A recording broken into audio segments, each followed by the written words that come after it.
Você já ouviu falar dos Amish? Aquele povo que vive isolado, rejeitando o mundo moderno? Ou dos Hutteritas?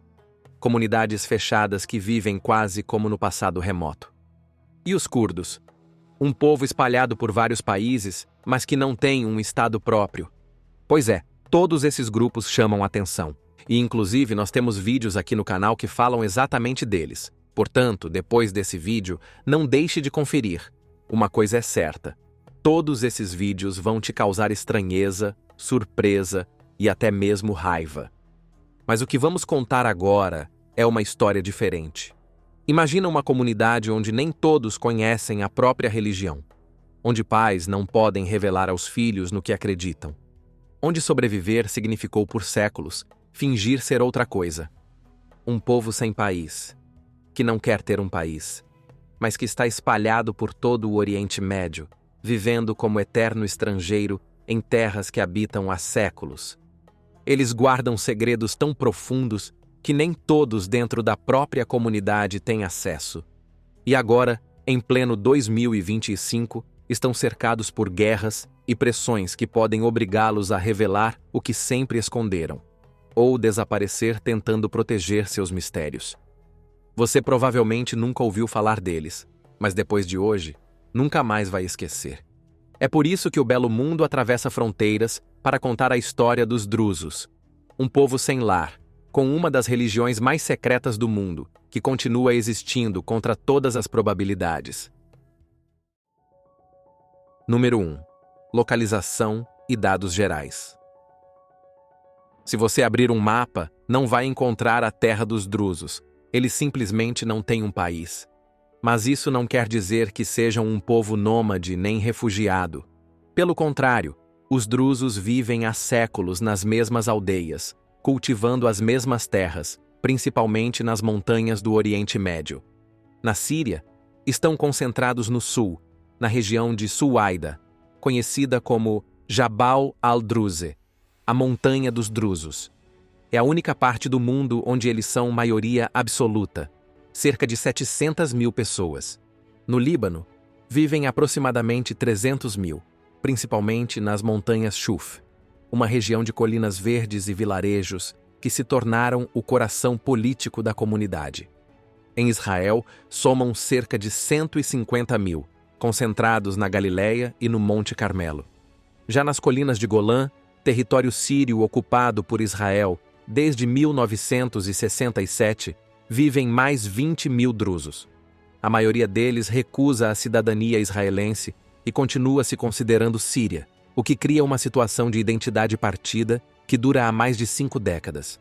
Na Jordânia, existem comunidades menores, cerca de 20 mil pessoas, e além do Oriente Médio, há uma diáspora espalhada pelo mundo. 60 mil vivem na Venezuela e outros 50 mil nos Estados Unidos. Apesar dessa distribuição, há um detalhe que torna os drusos diferentes de outros povos sem território. Eles nunca buscaram criar um país próprio. Enquanto os curdos sonham com o Kurdistão e os palestinos lutam por um Estado, os drusos seguem outra lógica. Um dos princípios da fé deles é mostrar lealdade absoluta ao país onde vivem, seja ele qual for. É por isso que aparecem sempre como uma minoria adaptada, respeitando o Estado em que estão, mas ao mesmo tempo mantendo sua identidade própria. E para entender de onde vem essa postura tão particular, precisamos voltar ao começo da história dos drusos. Número 2. Quem são os drusos? Os drusos se autodenominam Muwahidun, os unitários, aqueles que acreditam na unicidade de Deus. Curiosamente, o apelido pelo qual ficaram conhecidos não veio deles, mas de Muhammad al-Darazi, um dos primeiros pregadores da fé que acabou sendo rejeitado como herege. Na prática, falam árabe, compartilham hábitos com seus vizinhos, mas guardam uma identidade que nunca se dissolveu. Estudos recentes mostraram algo surpreendente. A origem desse povo remonta às montanhas do nordeste da Turquia, à Armênia e ao norte do Iraque. Ali, na Cordilheira dos Zagros e nas encostas do Ararat, estariam suas raízes mais antigas. Isso explicaria por que, mesmo cercados por árabes durante séculos, permaneceram relativamente isolados. Mais curioso ainda, cientistas encontraram uma ligação genética inesperada com judeus asquenazes, sugerindo ancestrais comuns naquela mesma região montanhosa. Mas identidade aqui não é questão de DNA, é questão de nascimento. Desde o ano de 1046, a religião não aceita conversões. Você só pode fazer parte se nasceu dentro dela. Casamentos fora são raríssimos e mal vistos. E quando acontecem, os filhos não são reconhecidos como parte da fé. Esse fechamento criou uma das comunidades mais coesas do mundo moderno. Pesquisas mostram que 99% dos membros se dizem orgulhosos da própria origem, e menos de 1% se casa fora do grupo. É quase um recorde mundial de preservação cultural. E isso não é por acaso. Esse sentimento foi moldado em 1000 anos de perseguições, fugas e estratégias de sobrevivência. Para entender como chegaram até aqui, é preciso voltar no tempo e visitar o lugar onde tudo começou. Número 3. Uma história.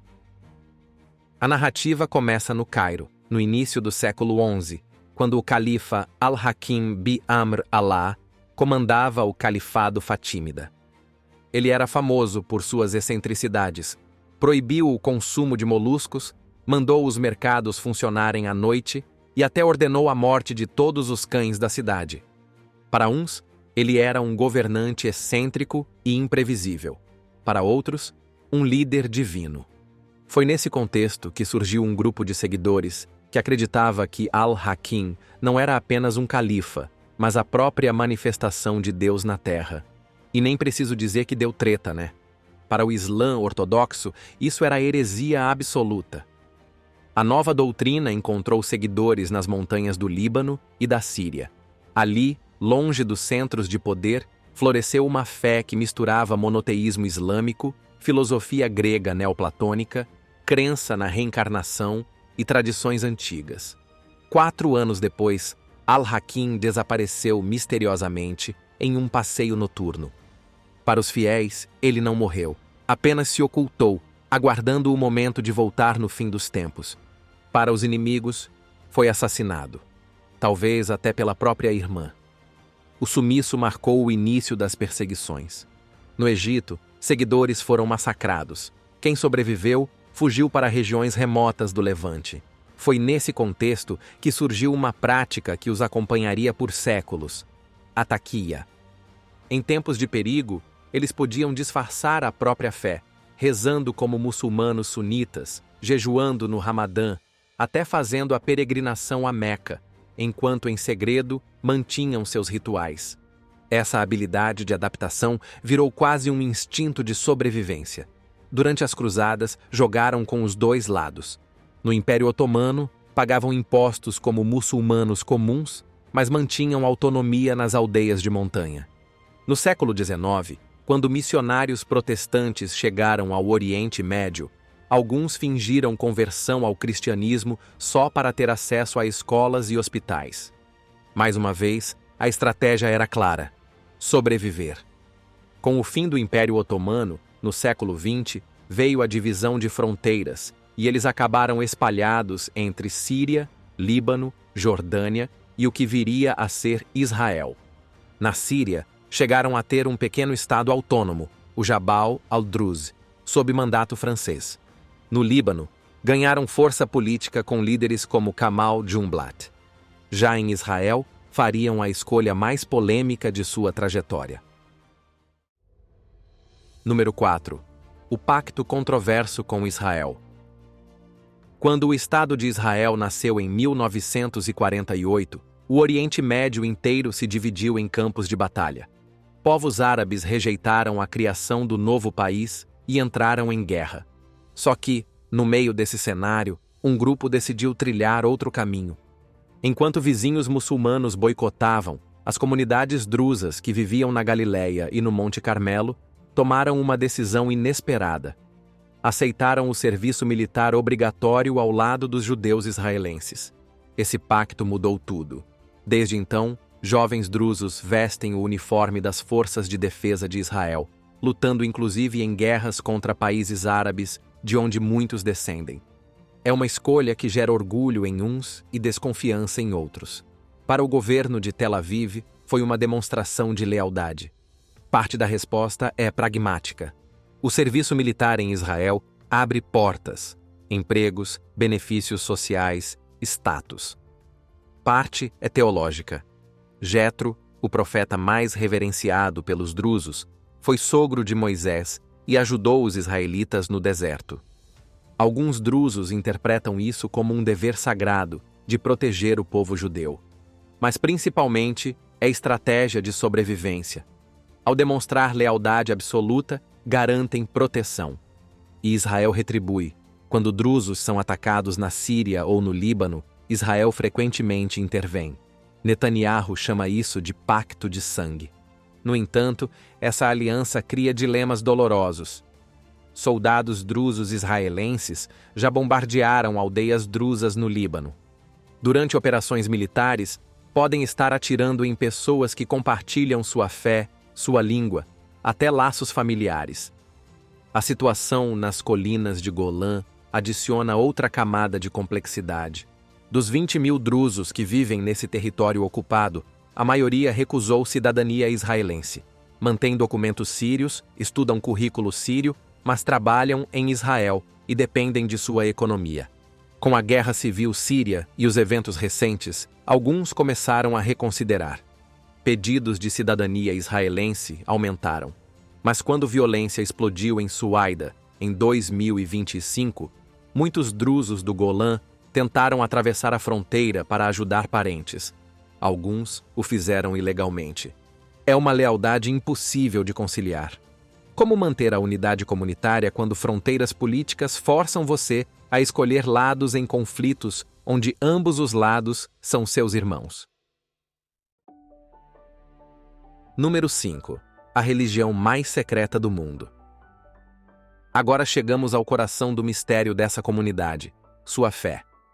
Pensa numa religião em que a maioria dos fiéis, algo em torno de 80%, nunca chega a conhecer os próprios ensinamentos sagrados. Onde os livros ficam trancados e só uma pequena elite tem acesso. Onde não existe conversão, não existe proselitismo e nem obrigação de rezar em horários fixos. Esse é o universo religioso deles. A comunidade se divide em dois grupos. Os Ukal, palavra que significa os que sabem, representam cerca de 20% da população. São homens e mulheres iniciados que têm acesso aos textos sagrados e seguem uma vida religiosa rigorosa. Eles se identificam pelo visual. Os homens usam túnicas escuras e turbantes brancos, e as mulheres se cobrem com véus brancos translúcidos. Do outro lado estão os Juhal, os ignorantes. São a maioria, vivem a fé de forma simples, seguem um código moral, mas não têm acesso aos livros nem aos rituais secretos. Para eles, não saber é parte do próprio sistema. Os livros sagrados são chamados Hazail al-Hikmah, que pode ser traduzido como Epístolas da Sabedoria. São 6 volumes com 111 epístolas. E, se o nome parece complicado, é fácil. Uma epístola é basicamente uma carta ou um ensinamento escrito em forma de mensagem.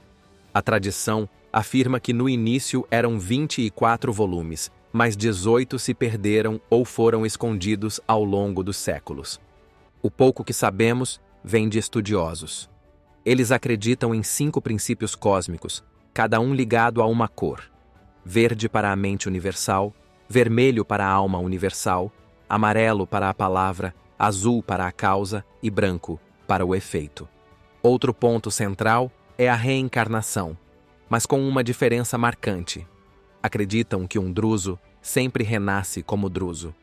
Quando alguém morre, sua alma renasce imediatamente em outro bebê da comunidade, sem céu nem inferno, apenas um ciclo eterno de vidas até atingir perfeição. Eles reverenciam profetas de várias tradições: Moisés, Jesus, Maomé, mas também filósofos como Platão e Aristóteles. O profeta mais importante, no entanto, é Jetro, sogro de Moisés, que tem até peregrinação anual dedicada a ele. As reuniões acontecem às quintas-feiras, não às sextas como no Islã. São feitas em construções simples chamadas Khalwat, que quer dizer retiro, sempre sem símbolos nem enfeites. Para eles, rituais externos são distrações. A fé deve ser vivida de dentro para fora. E é justamente esse segredo todo que desperta desconfiança entre seus vizinhos, mas também protegeu a comunidade por quase 1000 anos. Número 6. Cultura e tradições que resistem ao tempo. Mas não é só de silêncio que vivem. Fora dos templos, a vida comunitária pulsa. A hospitalidade, por exemplo, é um verdadeiro cartão de visita. Existe um ditado entre eles: o hóspede é enviado por Deus. Qualquer visitante recebe café árabe forte, frutas frescas e, se for hora de refeição, uma mesa farta. Recusar é quase uma ofensa. A culinária tem sabor de montanha.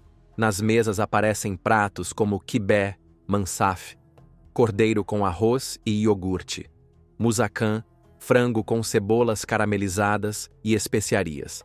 Mas o destaque vai para o famoso pão druso, uma massa fina assada na pedra, recheada com queijo, zaatar e verduras. Na religião, o álcool e o porco ficam de fora. Entre os iniciados, até o tabaco é proibido. Mas no dia a dia, a cozinha, a música e os encontros mantêm a alegria viva. O visual também conta histórias. Os iniciados religiosos são fáceis de identificar. Homens usam o shirwal, uma calça larga tradicional, com camisa branca e casaco escuro. Na cabeça, o turbante branco. As mulheres usam o mandil, um véu branco transparente que cobre o rosto de forma leve. Já os não iniciados vestem-se como qualquer vizinho, mas em festas e casamentos todos resgatam trajes típicos. As festas de casamento são enormes. Um dos momentos mais marcantes é a noite da rena, quando a noiva tem mãos e pés pintados com desenhos, enquanto mulheres cantam canções tradicionais passadas de geração em geração.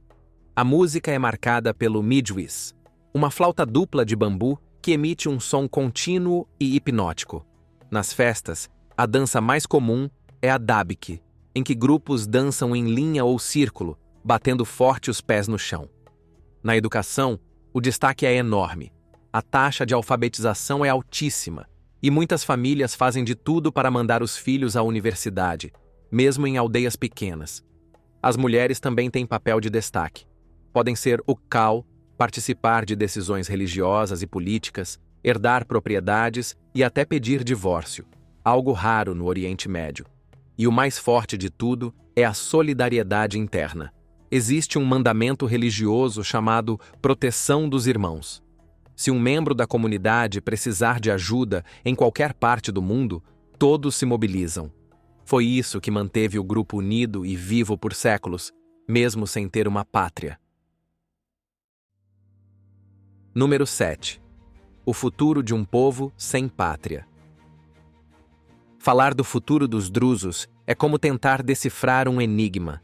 Eles existem há mais de 1000 anos sem pátria, espalhados em vários países, sempre minoria, sempre caminhando no fio da navalha, entre se integrar e preservar a própria identidade. E, curiosamente, esse equilíbrio é exatamente o que lhes permitiu sobreviver até aqui. Hoje, a maior parte vive em regiões instáveis. No Líbano, onde disputas políticas nunca acabam. Na Síria, ainda marcada por guerra e destruição. Em Israel, no meio de um conflito eterno com palestinos. E na Jordânia, onde convivem como uma comunidade pequena, mas respeitada. É como se cada país desse a eles um papel diferente, e eles tivessem aprendido a jogar em todos os tabuleiros ao mesmo tempo. E é justamente isso que levanta a grande pergunta: como será a vida deles nas próximas décadas? Alguns analistas acreditam que essa lealdade pragmática pode ser a chave para continuarem existindo. Outros temem que, com a globalização, a juventude drusa acabe se afastando da tradição. Afinal, o segredo da religião, a divisão entre uqal e juhal, o casamento apenas dentro da comunidade, Tudo isso é cada vez mais difícil de manter no mundo conectado pelas redes sociais. Ao mesmo tempo, a diáspora cresce. Há dezenas de milhares vivendo nos Estados Unidos e na Venezuela, mandando dinheiro para as aldeias no Oriente Médio. Esses imigrantes funcionam como uma rede de apoio global, mas também trazem mudanças culturais inevitáveis. No fim, os drusos vivem um dilema. Como continuar sendo o povo mais secreto do mundo em uma era em que tudo é exposto? Como preservar uma fé baseada no mistério quando o próprio mistério é cada vez mais difícil de sustentar? O que parece certo é que, mesmo sem bandeira, sem país e sem território próprio, eles vão seguir existindo. E assim, terminamos nossa jornada pelo mundo secreto dos drusos. Esse povo que vive entre nós há 1000 anos, guardando mistérios que talvez nunca sejam completamente revelados. E aí, você já tinha ouvido falar dos drusos? Acha que um povo consegue sobreviver para sempre sem ter um país para chamar de seu? Ou será que, mais cedo ou mais tarde, eles vão acabar revelando seus segredos para se adaptar ao mundo moderno? Conta aqui nos comentários o que você pensa sobre esse povo misterioso. E se curtiu o vídeo, já deixa o like, se inscreve no canal e ativa o sininho para não perder nossas próximas histórias sobre povos e lugares que quase ninguém conhece. Até a próxima viagem aqui no Belo Mundo.